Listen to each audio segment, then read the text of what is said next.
Worsham. Yeah, man, what's going on? Marcus, always Charlie, the come best here, man. dressed in the room, I'm telling you. How you doing? what.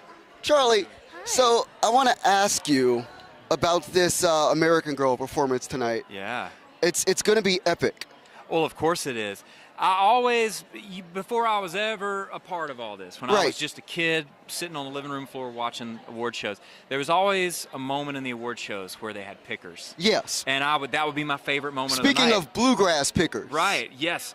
And here I am at rehearsals a couple days ago, and I'm looking around, I'm going, I think I'm going to be a part of the award show that 13-year-old me would have loved the most. But you're a multiple-time award-winning musician. Well, I mean, it makes sense that Dirk's got there. And Molly's a good friend, and Molly and Ketch Secor are dating, and Ketch is the godfather to our kids. So, I mean, it does feel like family up there. But, yeah, I'm excited. Right. So explain to people, break this down. There's Sierra Hull, who's a multiple-time mandolin player. Yes, I mean, like Mozart-level prodigal skills here. Molly Tuttle, who is just blazing new trails for bluegrass and beyond, expanding the format.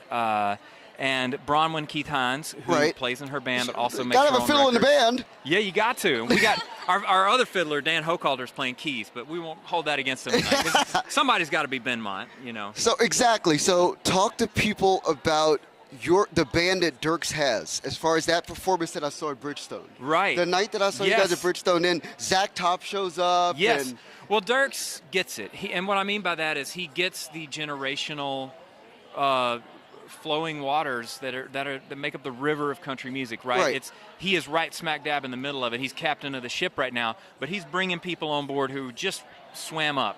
And he's also tipping his hat to those who were the first to chart these waters. And it's so fun to be at a Dirk show 10 feet away from watching him command that. Yeah. Because I take so much of it as a performer when I go into my own shows of just how to do it.